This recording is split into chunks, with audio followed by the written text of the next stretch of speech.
Hey guys, let's talk questions and answers. Tell me what's happening.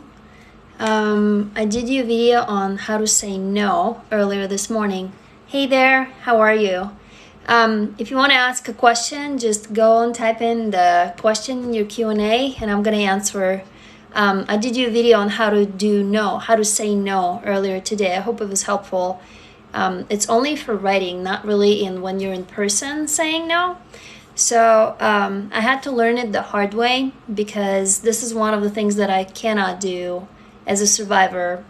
I mean, it doesn't come to me easily saying no because I feel like if I'm saying no to someone that I hurt them, you know, any of you can relate here. It's kind of like I've been told no so many times as a kid because I've been asking for help.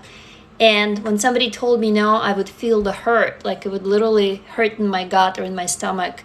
So I learned really quickly that if I tell someone no, that they must hurt too, which of course is not true, but that's just how I was trained.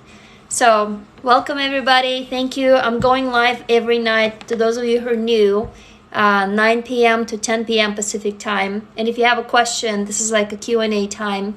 Just type in the, not in the comments, but in the Q&A, like a little box with a question mark. And then I'll pick a question and I'll answer it, which I just learned recently. So talk to me if that video was helpful to you about saying no. Basically, the biggest problem with us abuse survivors is that we don't know that we can tell no to someone. Literally because stuff has been taken from us. We always expected to say yes. But nobody even asked us, you know, like, can I or should I or may I? People just took from us. And especially because we were little and those were adults, they would come and they would take. And the problem with that is that we didn't even know that we could say no. Like there was no such option of saying no. You only said yes. In fact, you said nothing. Oh, hey Mramsha. Hey, how are you tonight? Yeah, so type in your question if you want me to answer a question in the Q&A box. So the thing about saying no is that if you have been living through a lifetime of abuse and you don't know that you can protect your own boundaries or you can tell somebody no because your body literally does not belong to you. That is the problem, is that it's kind of like common property, you know. Somebody comes and says, hey, can I take your arm? You're like, sure, here, cut it off, right? So there is no, it's like you don't have a habit. Does it make sense, you guys? It's like, you know, that they say about babies, when babies are born, if until the age of 6, they're kept in complete darkness, that their eyes never actually develop, they become blind. So this is the same true for us. Because we have never been trained in saying no or protecting ourselves, it becomes a way of life. So then we grow up and then anybody can take. Anybody here can relate? Like there's these people that hunt for us. There's people, specific predators who just love abuse survivors like us because they know they can take. It's those people who come and they ask you and they know you can't say no and they take it. Kay says, how to stop caring about others' opinion. So if you want me to answer your question, please type it in the Q&A box because it's actually easier for me to answer it. Then I can select the Q&A box and we can see, everybody can see which question I'm answering. But now that you did ask it here, you were the first, you're saying how to stop caring about others' opinion. I mean, actually, you have to learn how to not give a fuck. Unfortunately, you can't really not give a fuck. And this is again, oh, the QA box is on the bottom. You guys, I just learned this recently myself too.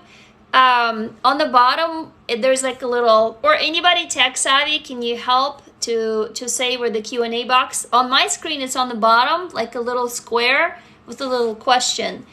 So how to stop caring about other people? The problem is we can't, you guys, because when we've been through abuse, those of us who didn't become abusers, we just can't help it. We care so much. Anybody else here is an empath?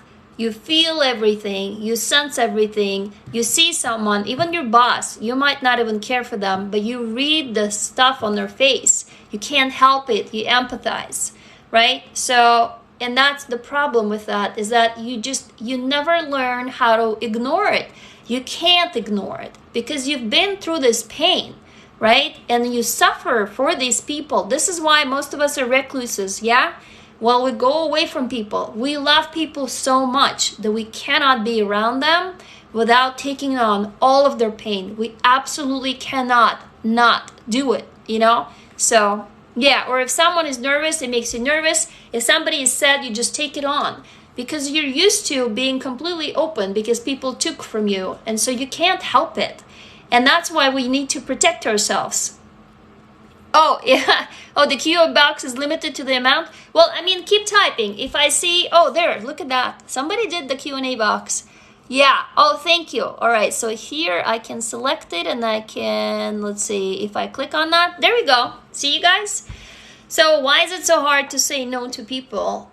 In particular, I mean, I'm speaking from a personal experience. Feel free to chime in, you guys. But like I said, we internalize the pain. We're just really, really, really attuned to other people's pain.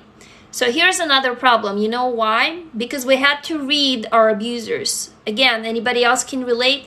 We become so good at reading facial expressions, even a flick of an eye. We go on instant alert. We become attuned to the tonality of the voice, the rising and the falling of certain words. We can even be attuned to how the person smells if they begin sweating or somebody brushes by you. We're so hyper vigilant that we cannot help it. And when we grow up later, it's like our training. Does it make sense? Yeah, raise your hand. When you're a kid, you know, like Mozart played piano since he was 4 years old or something like that. He became a prodigy. Well, we're prodigies in human emotions. The thing is that we learn this from early on. You know why? It's survival. Like for me, for example, my mom used to be, she would go and leave for weeks. So my great-grandmother and my grandmother raised me practically. So she would come home, you know, after I haven't seen her for days or weeks. And then I would be so happy. I'm like, Mom, and I would run to her and I would grab onto her leg. I remember this memory, so I must have been really small, like maybe 4 or 5. I mean, how old should you be to grab a mom's leg and still be, you know, kind of small in size? And she would just, do you guys know this motion? Like when and somebody clings to you, just want to brush them off. She'd be like, get off me, get off me, get off me. And she'd like push me away. And I would be like, I would be in such shock because I missed her so much. And I would not understand why she would push me away. I thought I did something wrong. So what was my solution? Whenever mom would come home, I would watch. I would wait. I was like this animal in waiting. Can you guys relate, right? I would be afraid to come out to her and hug her, but I would watch and I would see, what is she gonna do? You know, I would listen and I would wait. Is there a good moment for me to come and talk to her? Is there a good moment for me to come up and like, I became so good. Also, I knew our apartment floor. Anybody else can relate to this? I knew where to step. I was so scared to disrupt her good mood that I would not step on the floor where it creaked. I would try to tiptoe around to get to her, just to keep, like, if I detected her in a good mood, this is what I would do, right? Sounds weird to normal people or people who have never been through this. We can relate, right? All of us. So that's why it is so hard to say no, because when I was 4 or 5 or however old I was, and my mom what she told me, she's like, no, I don't love you, right? She threw me away. It hurt so badly that I cannot bring myself to say no to anybody else. I don't want them to go through this pain. It hurt like my skin was taking off. It's like my heart was squelched in her fist, you know, in these hands, in these nails that she used to, you know, tell me like, get off my leg. I've never forgotten that. And it was so terrible that I never want to put it on another person, which is utter bullshit, right? If somebody's just telling you, hey, can I borrow your car? You're like, sure. Well, what the fuck? I mean, do you know that person? They can crash your car. But you're not responding to that person asking you for your car. Do you follow? When somebody's asking you something, you instantly go back to you being a kid, and you can't help it. You can't say no because that person who's asking you is becoming your abuser or your parent or the caregiver, whoever you wanted to receive love from, and they told you no. So you're responding as a kid to that person. That person is probably fucking dead by now. I mean, that person is not even there. I mean, I'm 45, right? My mom and my dad, they're not here to hurt me anymore. But I can't. I go back to that kid. So this is why inner child work is so important, is when you're faced with this decision, you got to talk to your kid and go, hey, what's going on? What are you afraid of? What are you looking for? And it's only after you parent your inner kid and after you tell them, I love you. You're not alone. I'm going to protect you. I see you. I hear you. You're enough. I'm not mad at you. You don't have to do anything to please me. I love you as you are. And when you bawl your eyes out, because I bawled my eyes out the first time I said that to myself, I cried and I cried and I cried. I cried for weeks, probably every day. It was my girl inside of me relaxed and said, I can say no. Like, there was this shock on her face, and I kid you not, I saw her, because I would close my eyes and I would imagine her. She was in shock, and I was in shock, because I was like, wait, I can say no? Like, there is an option for that? You mean I won't hurt that person? Like, is that real? So, it's a bit of a long answer to your question, CC0425. Does it make sense? Does it help you guys? So that's literally what happens to us. People should stop having kids if they're toxic. Yeah, well, the thing is that some people are not meant to be parents. And unfortunately, we can't choose. We got what we got. You know, we have the parents that we got. So let me take a look at how do you not run back to toxic situations. You know why you're running back? Because it's familiar. So that's another problem. We know our situation is shitty, but we keep coming back. I've been in 2 marriages, and both I should have left early enough, but no, I kept coming back. Anybody else is here in the same boat?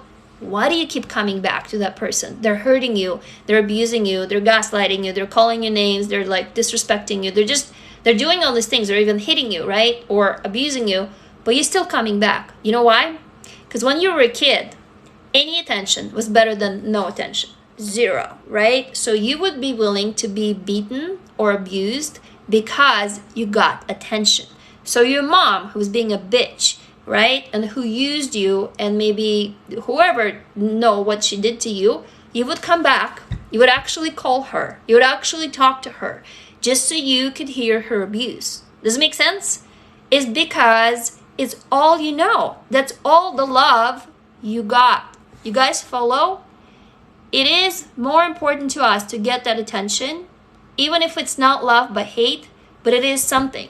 But when we're little, we don't know that that's not love. Okay? Any of you here is confusing love with sex in particular? All of our sexual abuse survivors, we struggle with that. But also any one of you is relating to this in particular, where you confuse any attention with love because you can't help it, because it was some attention and that was better than nothing. And nothing was really lonely. It was awful. Nothing was worse than actually having been beaten, because there was hope. Because when you were beaten or abused in any other manner, you thought, well, maybe I can change them. Maybe I can be good. Maybe I can be a good little girl and I can do better, and maybe she won't beat me again. Maybe I can be a good little boy and maybe he won't beat me again. And you tried and you tried and you tried, and you ended up being a good little girl. Anybody else here? An A student. So good. You did all your chores. You killed yourself fucking being good and trying so hard. But they still don't love you. They never will. This is the reality that I faced. I was like, fuck, I never had a family. It was all big pretense, all a big show. And they don't love me, and they never will. And that was the hardest truth for me to swallow. And that's why I was talking to my little girl. I was like, hey, you know, your kid inside, I'm your parent now. I'm your mom and your dad all together. And I'm going to heal you, because I will love you like they never loved you. And that is when I started healing. When I realized it was never there. Guys, it was never there. And asking for it is pointless. Trying to change them is pointless. Going back is pointless. You know, giving them books is pointless. Like having any contact is pointless. That's why I made you this other video. The environment that made you toxic cannot allow you to heal. The people who made you toxic cannot allow you to heal.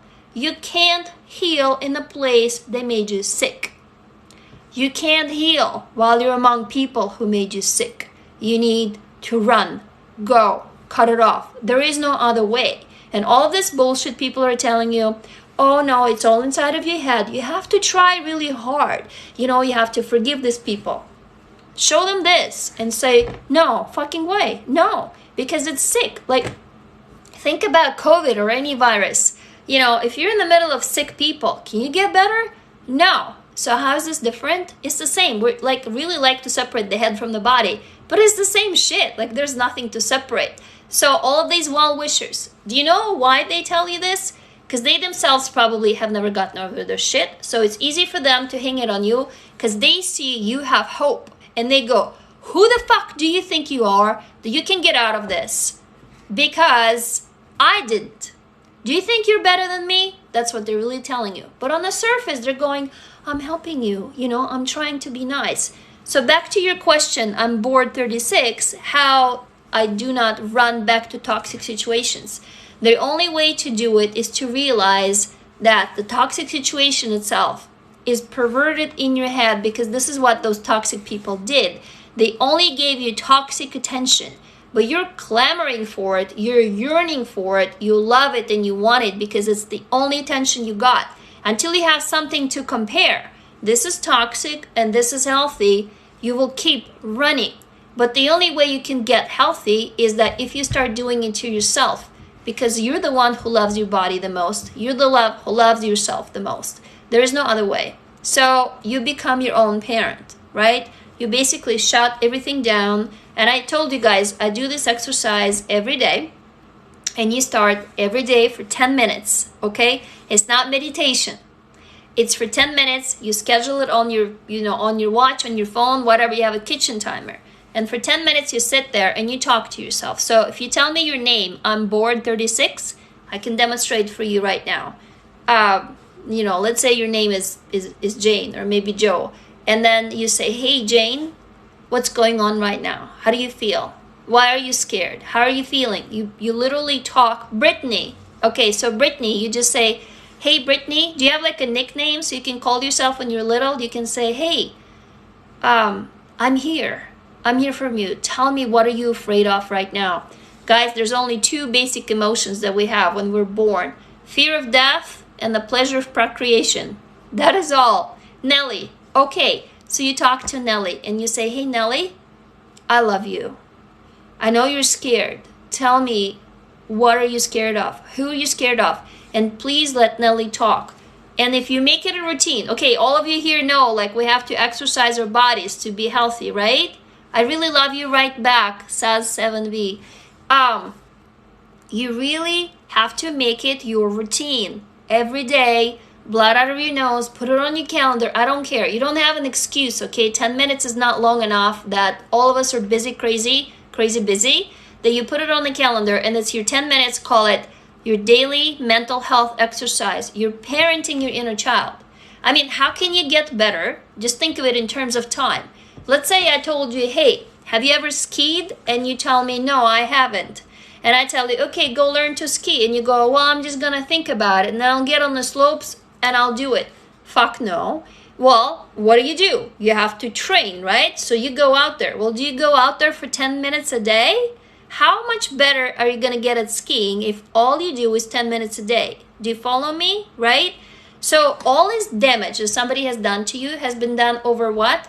Hours in every day. Well, let's just do some nerd out on math. Let's say it was like 10, 20 hours, right? The whole day. So this is how long it's going to take you to undo the damage.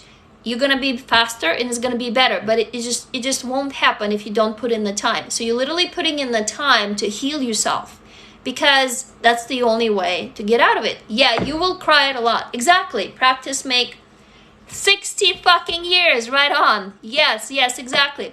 If you guys want me to answer any more questions, just type them in the Q&A box so I can, so everybody can see. But that's the basic idea. Does it make sense, Nelly? Is that okay if I call you Nelly? Or Brittany? Which one do you prefer? Can we just all please send love to I'm bored 36, to Brittany, to Nelly? This This is a really important question to ask, and I hope that it's really helping. So, okay, let's see, there is more questions. Oh, okay. Oh, I already asked. So yeah, if you have any more, just type in into that. But this is the problem that people don't understand. People who have never been through abuse is that when they look at us, they go, well, something is wrong with you, or you're broken, or I'm gonna fix you, or you need therapy, or blah, blah, blah, blah, blah. But not many of them understand. We don't need, I can be your mom, says Seven Set. I totally am gonna be your TikTok mom. Totally. Yeah, please, everybody, send love to Brittany and Nelly. Can we all say, Nelly, the little Nelly that will love you? Okay, we are your new family, and we love you, and we'll give you more love than you could ever imagine. Does that help? So please, everybody, send love to Brittany, but call out Nelly and just say, hey, Nelly. Oh, hey, Sarah. Nice to meet you, Sarah. Yeah, absolutely. So it's, oh God, it's almost like you go to school and you study stupid, algebra or whatever, which fuck, we never use it later. You got stupid calculators. So why aren't we teaching this to ourselves? Right? Or Angie says, my mother is 81 and still playing the victim to my adult kids. Yeah, the thing is that they can't get over it. That's why I keep telling you, people only change once in 7 years. I didn't invent it. Go Google it, look it up. And the thing is that you can't continue working with these people, being with these people, living with these people, because they will keep dragging you down into their own old pattern. Hi from Colorado. Hey, please, anybody who just joined, we're sending love to I'm Bored 36, Brittany, but we're sending love to Brittany's inner little girl. Nelly is her name. Okay, so just say, we love you, Nelly. You're okay. We're going to take care of you. Let's see here, the next question. Yeah. Oh, wow, there's a lot actually. So how do you get over emotional trauma fighting parents? I mean, I'm assuming you're talking here about guilt, right? Is that what you're talking about? Lena Chuk, can you tell me if this is correct, how I'm understanding your question? So the emotional trauma itself is such a beast that it continues living in your body, no matter what you do. And some of us here have heard advice, this really great advice, right? Of like, oh, you can get over it, and you can forgive, you can forget. It's bullshit. We'll never forget, okay? And there's some days when we will forgive, but there's some days where we will never forget and never forgive. And so we keep society and people, like family, schools, everybody's telling you, oh no, you should just get over this, you should blah, blah, blah. You should nothing, okay? So the trauma that you have is in your body. You really have to take it out of your body. And your body never lies. Like, your body cannot lie. Even if your brain is telling you, no, this didn't happen, your body doesn't lie. So the way to get over it, hey, hello, Ilya. The way to get over it is really just to look into it and lean into it. And the way I did is I've been writing stories about it. I've written books. So whatever it is that's been happening, Lena Chuk, and if you tell me your name, then I can address you by your name. Whatever it is that you've been fighting with your parents, whether or not it's PTSD that you're having, or it's guilt because you've been fighting with them or they've been fighting with you. I really don't know the details to give you better help. But the point is that, number one, it's not your fault. Number two, parent yourself. You're much better than your parents. And number three, the getting over it, take it as a scar. Like, this is your battle scar, and you're going to be that much stronger. So the whole idea of getting over, instead of getting over thinking I'm going to get over it, own it, okay? And say, this is my history. This is my past. And it made me who I am, and I'm a fucking strong person. Like, this is going to be your armor. These scars, this pain, I want to tell you all, guys. Yes. See? Yeah. Shimi Polkaru says the body keeps score is really good. Yeah, read that book if you'd like. The thing is about your strength is that once you go through it, I want you to think of something. You already have survived. You were a kid and you survived adults, right? Who hurt you. So now you're older. You already are a survivor. Like, you're already a superwoman or superman. Like, you somehow did it when you were alone and nobody helped you. So right now, you don't need to get over it. You gotta own it and say, fuck yeah. Yeah, I've been through this. But guess what? I'm fucking strong. So this is your superpower. Your unique experience. It's kind of like it forged you and it made you into the person who you really are, because you've already lived through it. Does it make sense? So Lena Chuk, I want to make sure that I'm answering this actually makes sense, because I hope that this is exactly what you were asking. Is that it? I hope it is. Oh, hey. Okay, let me see. There is more. Yeah, speakers are going. Copcat, how do you heal? Oh, that's a really good one. Wow. Okay, so yes, please. Can you cut off your family? Oh, does it help, Lena? I really hope it does. Talk to me more in comments and tell me if it helps. So Brenda, is it Brenda? This is what I did. I cut off my family. First, they cut off me because I confronted my father, and then I got really angry and I started messaging them all, and they just blocked me everywhere. They just kind of like cut me off. But then I turned around and I stopped all contact with them. So the thing is about your family, okay, there's another thing about what society is teaching us, that the family is actually something that you have to hold on to. But you know what? Your biological family doesn't necessarily mean that this is your actual family. For those of us who have been hurt in our families, it's very unhealthy environment. So you create your own family. Does it make sense? Like, you go and you leave these people and you cut off all contact. Like in the video today that I made about saying no, there's one very important thing. Those of you, raise a hand. Do you always apologize for everything and you explain everything, right? You know, somebody asks you, well, why did you do this? Blah, blah, blah. You go, oh, and you come up with all of these reasons. You keep talking and talking, and you're like, you want to make sure you're correct too. That you use correct facts, right? You constantly explain. And guess what these people do? They take your explanations and you turn it inside out and they throw it back into your face. And then you're somehow guilty. Anybody else here? And you go, what did I say wrong? And you stare. You have this like deer in the headlights reaction, freeze, another video, right? And they keep pounding at you. And you're like, but I was just... So, long story short, do not explain. If there is one thing you take away from the live tonight, write it in big red marker on a piece of paper. I kid you not. Put it up above your, laptop, computer. Put it in your pocket. I don't care what you do. Do not explain. You do not owe anyone an explanation. In fact, you do not owe anyone anything. If your mom gave you birth and your dad, helped in that, right? Making you a baby, you don't owe them anything. All this bullshit talk life of like you owe your life to your parents. Sure. But you know what? They were adults and they make a decision and they made that decision and you were born. You don't owe them anything. You just don't. So you don't owe anybody anything, but because we've been taken from, do you get the logic, you guys? Because those people came and took from us. Guess what we think? We think that we do. We owe. Yeah, exactly. Applause, right? So we do. We think that we owe to explain it to them because they have the right to know. But they fucking don't. They have no right. This is our life. They invaded us. They invaded our bodies. They violated our boundaries. And they think they want to know everything. Anybody else has a parent here who's nosy? Like, what do you do? Where did you go? You can't do this. You can't do that. And I want to know everything. Right? There's control freaks. And that's what happens in these societies, right? Yes, you don't owe anyone. I want you to internalize it. Because this is why you can't cut off your family. Right? Because you feel that you are in debt. Like you're indebted to them, like you owe them something. That's number one. Number two, if you wanted to do that, Brenda, for example, right?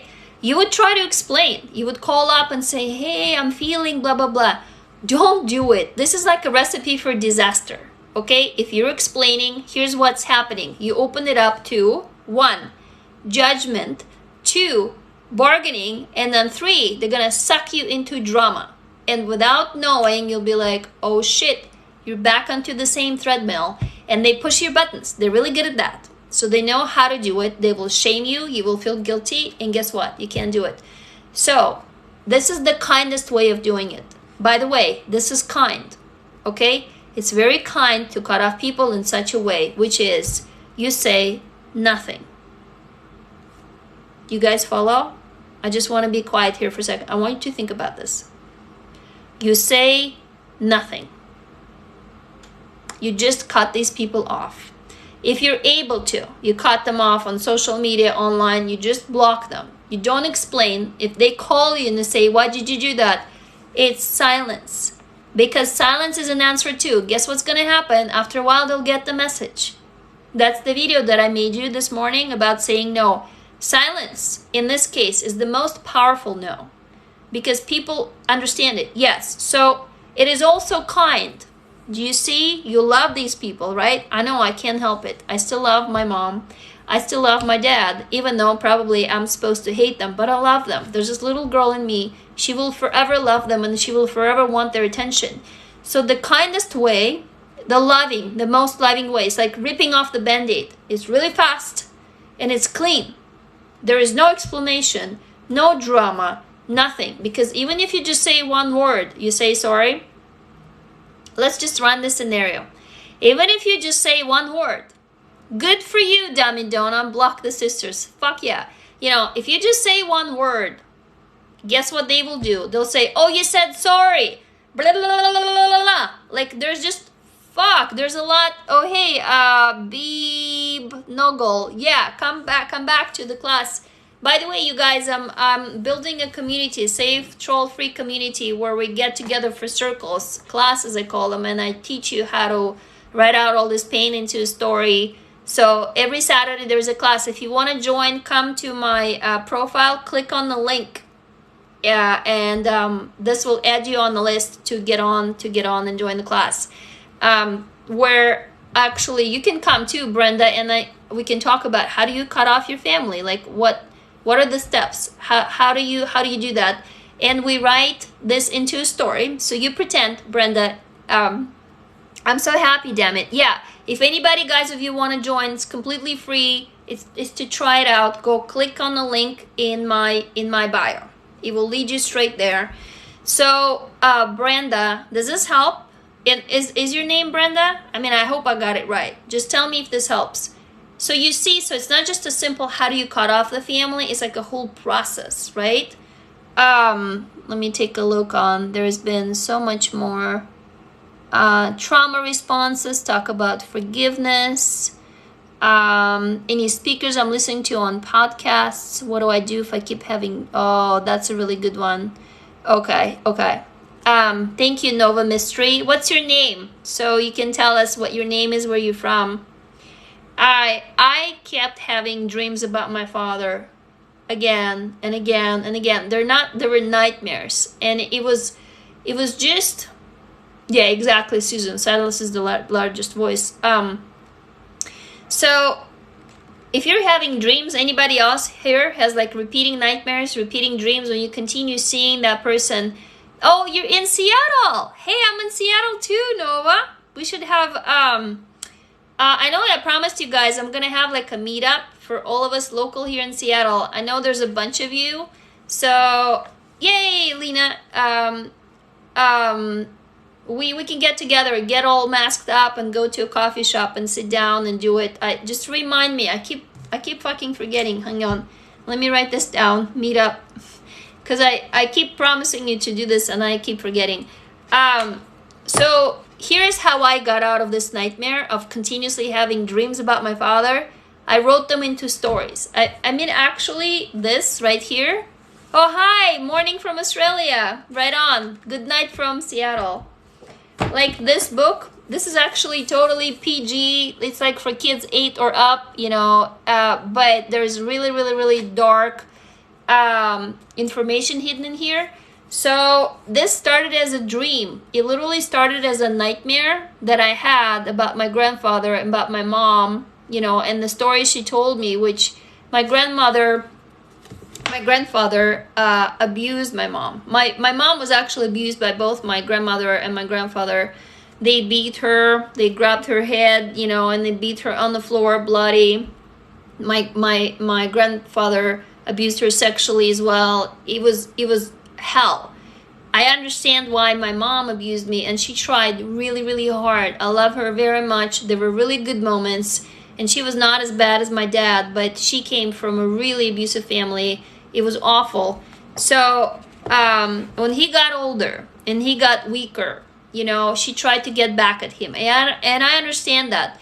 So she told me a story of how he got mad and he, you know, poured hot water on her. So there was like a kettle with the water boiling on the stove, you know, like the old style, because my family is back from Russia and they lived in a really poor apartment, you know, not much money at all, with no electrical kettles, okay, the regular kettle on the stove. And he poured it over her arm and he burned her, essentially. And so she did the same thing to him.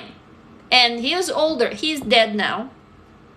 But that was a few years ago. No, not few. It's 8 years. I can't remember. Something like that.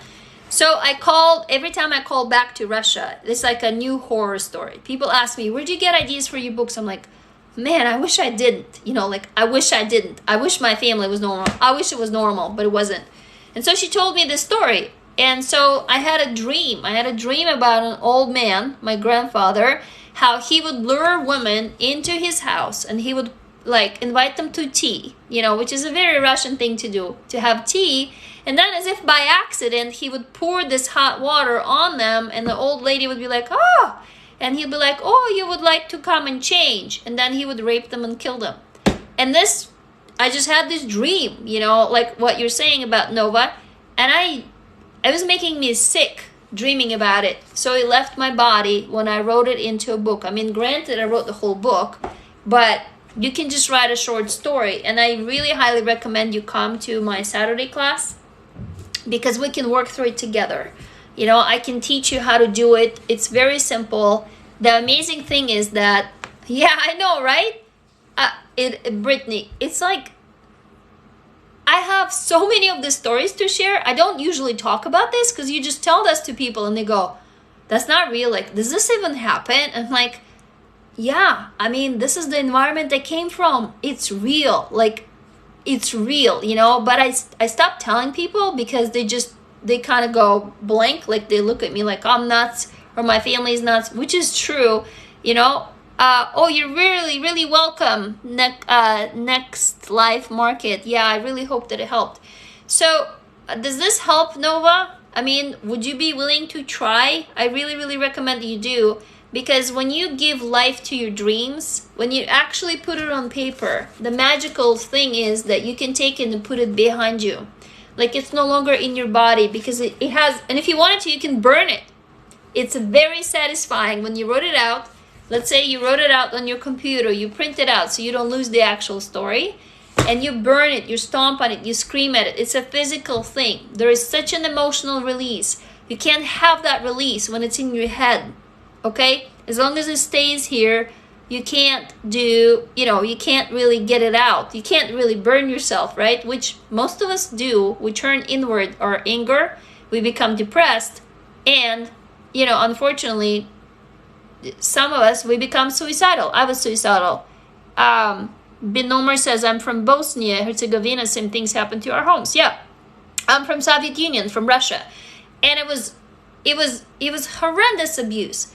But then we all grew up like that. So we didn't even know it was abuse. It was like, oh, but even our government was abusive. I mean, you said the wrong word and you were swiped up in the middle of the night and then you were shot in prison. Like, Stalin's raids, it like during the Soviet times, after the war, after the World War. So everybody lived in constant horror.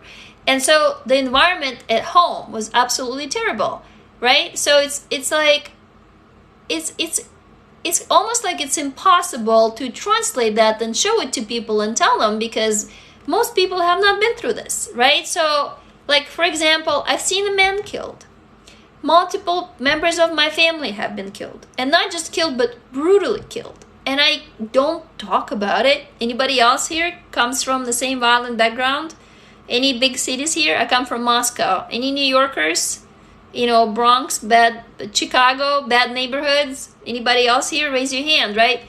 we can't talk usually about these stories to people. Exactly, right? So because people just don't believe it. Like, most people are insulated from this kind of violence, poverty, growing up. Like, I grew up on the street pretty much, and there were gangs. There were these gangs of boys. They would walk around with chains and razors, and like, if you got in front of them, you were dead. I mean, really dead. So it's like, there were bodies found in the park. It was just like, we were surrounded by murder, crime, theft, but it was also covered up because it was Soviet Union. So we didn't have those crimes, quote unquote. The politicians told us, oh no, this is the sick West. West is doing it, but we don't have that. Like, we don't have sex crimes. I mean, one of the most notorious serial killers who killed over 50 over 50 women and children was in Russia. Andrei Chikatilo is his name. Do you know that he wasn't caught for 25 years because militia, the Russian police, did not believe, and the government did not believe that we, our Soviet happy society, could produce a monster like that. So they weren't even looking for him. Like, this is the fucked up place that I come from. So it's not just the family, but the place. It's like there's generations of people who have been continuously brainwashed, lied to, like, oh, we didn't have sex in our country, of course, right? So it's just like, it's ridiculous. And then we can't talk about it because people go, oh no, this didn't happen. Or, it can't be true, they say. You look so, what I get, the feedback? They tell me, but you look so healthy and so sweet and so nice. Like, there is no way you could have been through it, or there's no way you've seen it. I'm like, you don't want to know. Like, seriously, you don't want to know. You don't want to know the stuff that I've seen. You don't want to know those things that I've lived through. And yeah, I look really happy like this. I looked very sick about 10 years ago. I was not in a happy place. So, wow, this is like a long-winded answer. But Nova, is this answering your question? Would you be willing? Oh, your grandpa is from Novosibirsk. Привет. Я из Москвы. I can talk Russian to you guys. I'm a native speaker, so ich spreche Deutsch ein bisschen. I can talk German too. I lived in Germany, in Berlin, when I was in my teens. So let me take a look at more questions. This is a good one. Yes, it does get better. Yes. It's already better. You know why? Applesauce, dude. Because you're here. And that means you're aware. You're here at my TikTok. Oh, echt? Wie cool. Yeah, hello. Hello, I can say tschüss, and all of that. So, yes, it does get better. Okay? You're already here. Can we please all gang up? Okay, gang up time. Everybody please gang up on Applesauce Dude. Tag Applesauce Dude and say, yes, it gets better. Yes, it gets better. Can we please flood Applesauce Dude with love right now? Yes, it does. The thing is, you're aware of this shit. Okay? You're here because you're aware. Guess what? Your abusers are not. Okay? This is what I'm teaching when I'm teaching how to write a story. Can anybody tell me here what is the difference between the hero and the villain? I mean, the obvious thing is the hero is good, the villain is bad. But what is one other thing that this is why we watch movies? This is why we watch TV shows. I like it how you said applesauce with an apple, right? This is why we consume stories. This is why stories are so important to our well-being. Can somebody tell me what the difference is between the hero and the villain? Go ahead and try. I'll wait. Like, besides the hero being the good person and the villain being the bad, what is the difference? What is it that happens to the hero in the story and it never happens to the villain? Which is the answer to your question, the answer to the question of does it ever get better? Well, yeah, it gets better, but like, what is the difference between the hero and the villain? Anybody want to try? Okay, one is the abuser. Yes, the villain is the abuser, but again, what is the difference? What does the hero go through? Trauma. Yeah, that's a good one. Okay, this is good. So both hero and villain actually go to the trauma, but what happens in the end? The hero goes through the trauma and the villain goes through the trauma, right? But what happens at the very end? Anybody else? I'm just gonna wait. No takers? Or maybe this is really slow. Okay, yeah, hero finds happiness. He chooses not to be the evil. Yes. Hero doesn't repeat it. Yes. Really warm. Hero wins. Okay, why does hero win? Another trick question. The villain doesn't win, but the villain is powerful. Why does Harry Potter win? Because Voldemort is like this really powerful magician. How in the fucking world this little kid with a wand, hero breaks the cycle? Yes, but what else? What happens fundamentally to us, the ones who've been abused, and to abusers who never, what's the word? Hero takes back his power. Yeah, but the hero, the hero does what? That the villain never,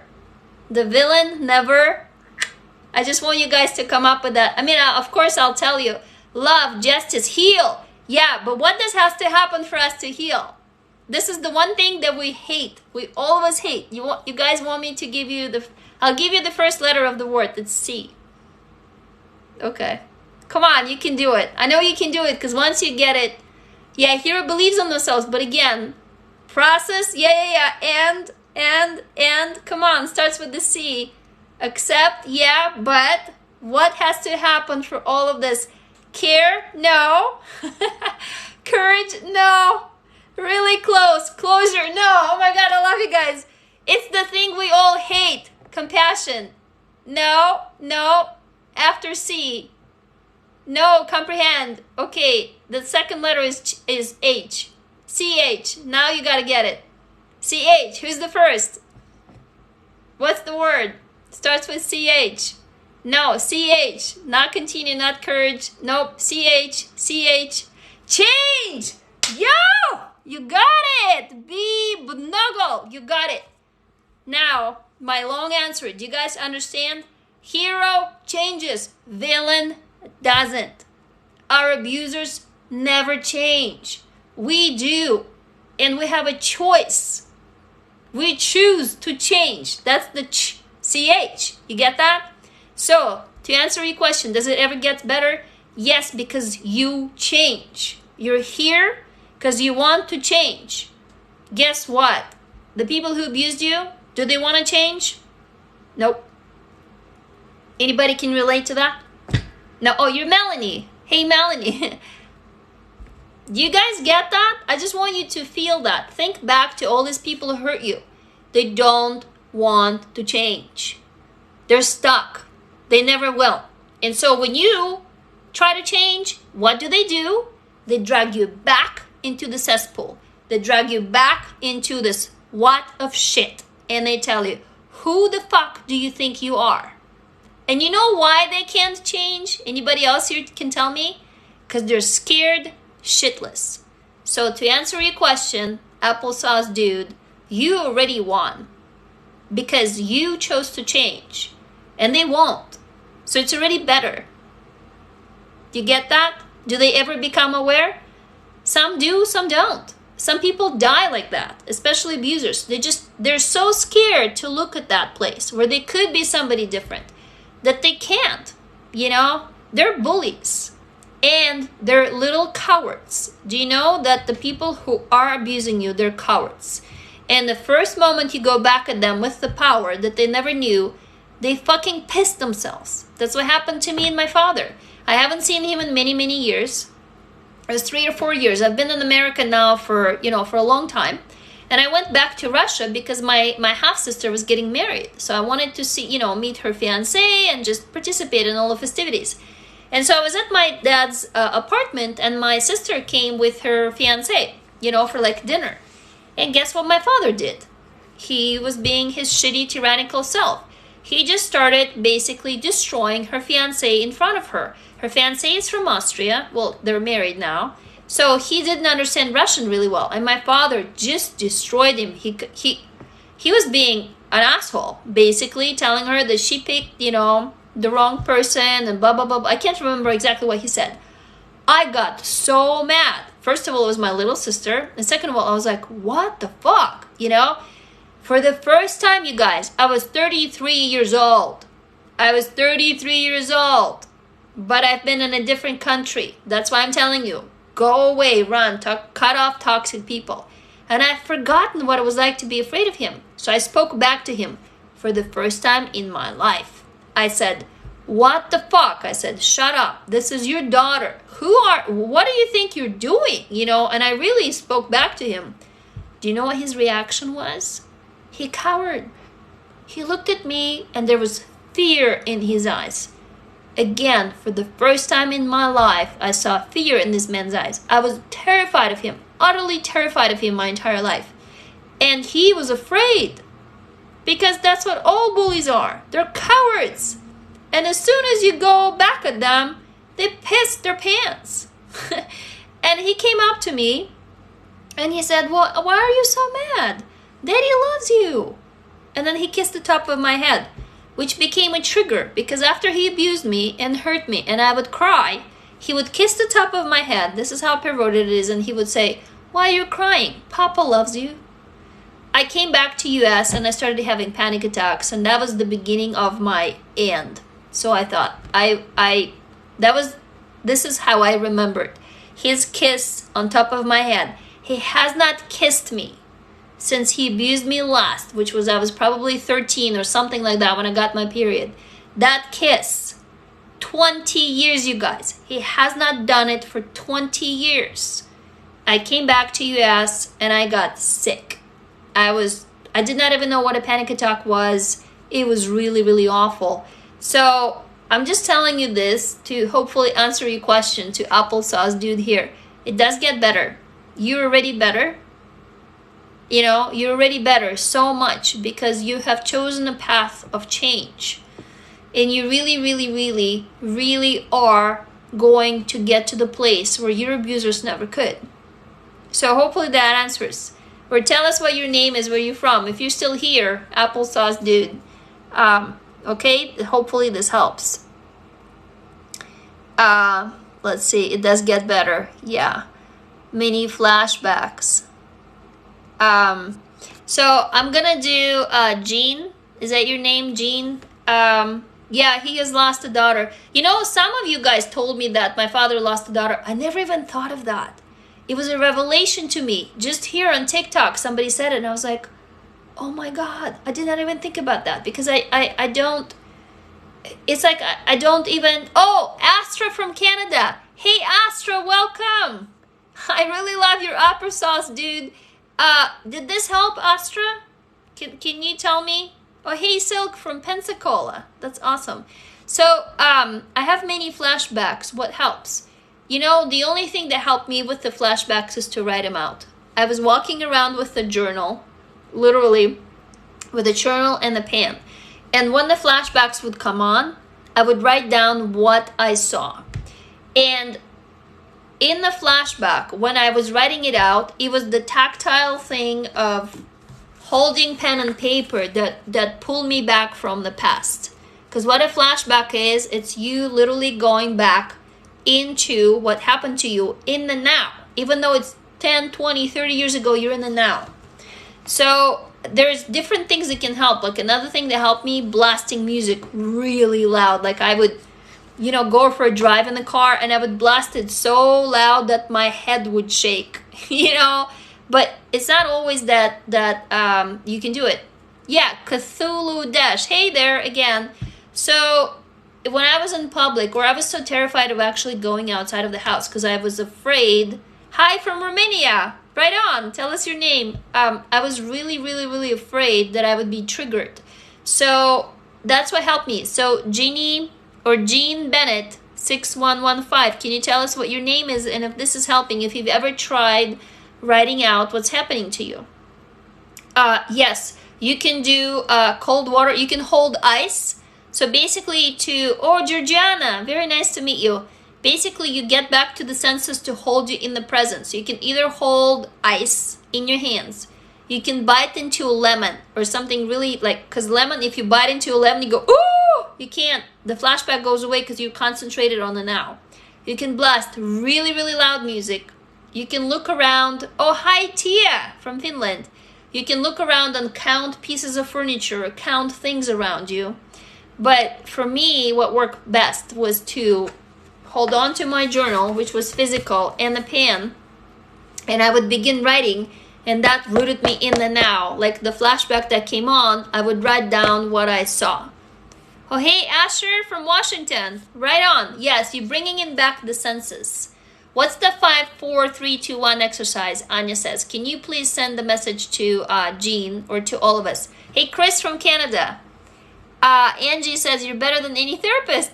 That's fucking fantastic. I'm not a therapist, not even a doctor, never got a degree. I'm just a fellow survivor that was poor, unemployed. I had no medical insurance. I couldn't afford a therapist. So I had to somehow fucking pull myself out of this darkness, you know.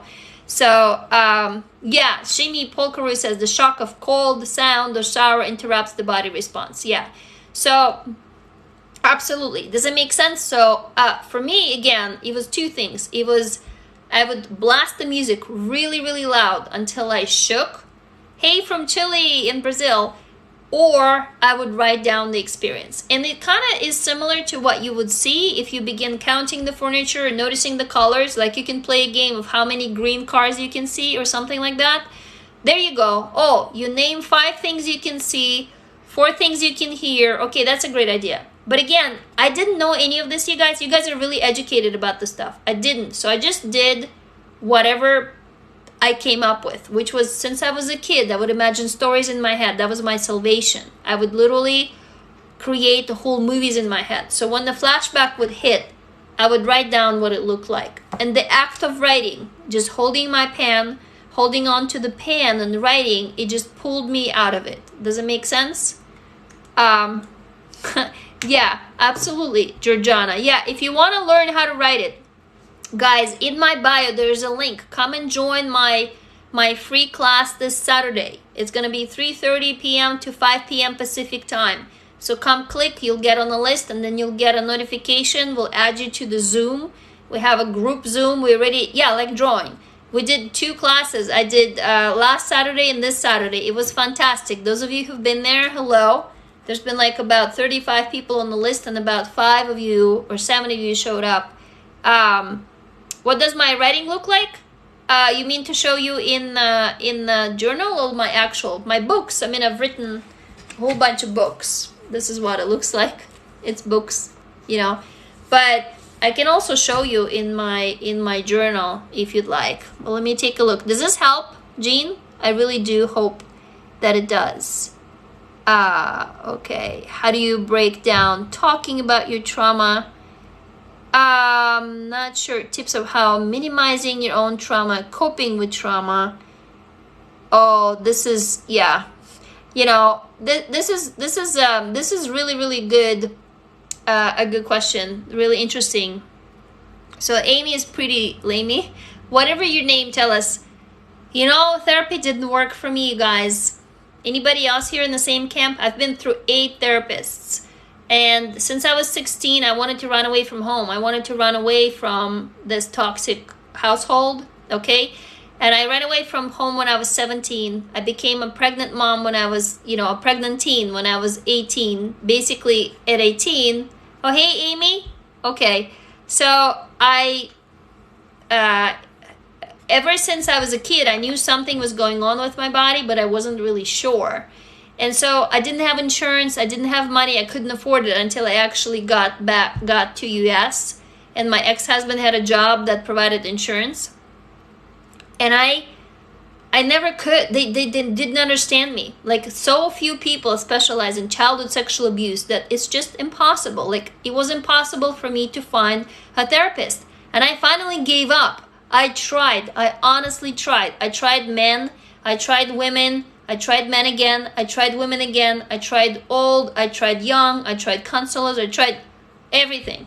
And it didn't work. None of them got me. Finally, right now, I got the first therapist. And this is after, how long had I? This is almost like 15 years that it took me to find this therapist. It's in Seattle. It's called Roanoke Park Counseling. Those of you who are local.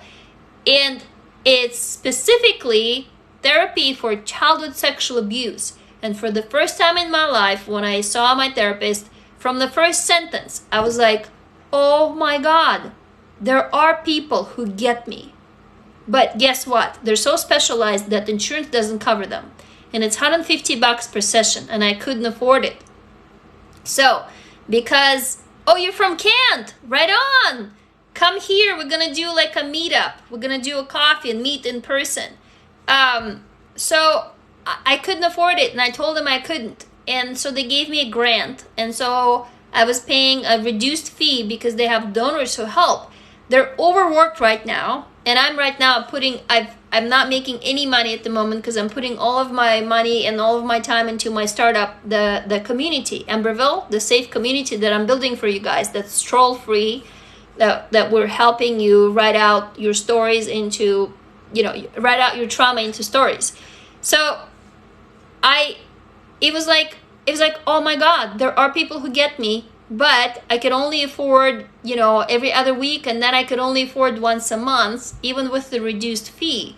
And that's why I'm here, because they're overloaded. I just talked to my therapist today, and there's like a wait list for people to get in, because this is so specific, but it happens to so many of us. Every second or third woman has been sexually abused, and if you look at police records, it's about 85% of relatives, people who knew. What does that make it? Incest, right? It's within families. It's rampant. We're in the middle of an epidemic that is quiet. Everybody talks about COVID, but nobody wants to talk about this. So this is my effort to, I'm trusting you with my vulnerability. I'm trusting you with my story. I'm trusting you with my inner child. I'm giving her to you, and I hope that I can open the door for you to trust back to me, so I can create a healthy and safe community for us to heal.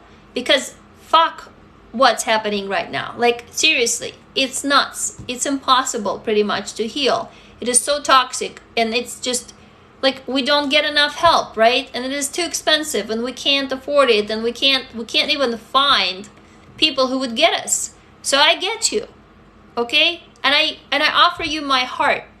I'm trusting you with my heart. I trust you to hold it, and I hope that you will trust me in return with your heart. I'm gonna hold it. And with your inner kid, I can hug and hold your inner kid, okay? Here is my inner kid. I trust you. I trust you with my story. And it takes always for someone to take the first step. So I'm taking the first step in the hopes that I can provide the safety for you. Create a safe place, so you feel safe, and you feel heard, and you feel seen, and you feel loved, and then you feel like you're enough. Oh, you have 2 inner kids. Yep. There's multiple inner kids. So does that help, Amy? Answering your question. I'm gonna have to wrap up, you guys. I promised you to be here on time, and I was. Every night I come on live 9 to 10 p.m. Pacific time. You're going to cry? I know. So come to my class on Saturday. Go click on the link in my bio, sign up, and then we're gonna send you information how to join. What's my zodiac sign? Is Aquarius. Well, I love your heart right back. Damn it, Donna. I love you all, guys, okay? Come to class. Come, and I'll teach you how to write it out, and I'll show you basically how I healed and what I'm building. Oh, you signed up, right on. And I'm gonna do it every Saturday. I mean, in the future, hopefully I can give you more time, but I want to show you around my community, and I want to show you how I healed myself, okay? I think this has really, really helped. Come back. I'll be making you a new video tomorrow. I think I'm gonna make it on low self-esteem. If you want me to make you a video, please, in Q&A, in my profile, you can type your question in Q&A. I'm gonna go and read all the questions, and I'm gonna make videos. So right now I have one about low self-esteem, about flashbacks, about guilt, about over-disclosing. So these are the 4. If there's any more, thank you. No, it doesn't. Thank you all. If there is more, please ask me any more questions in the comments, in the Q&A, okay? And I'll make you more videos. I love you so much, okay? I love you all, and I will see you. I'll see you tomorrow. I'll go live tomorrow again, 9 to 10 Pacific time. I'll make you new videos, so comment. Hopefully it's helpful. Take care, okay? Have a good night. Bye.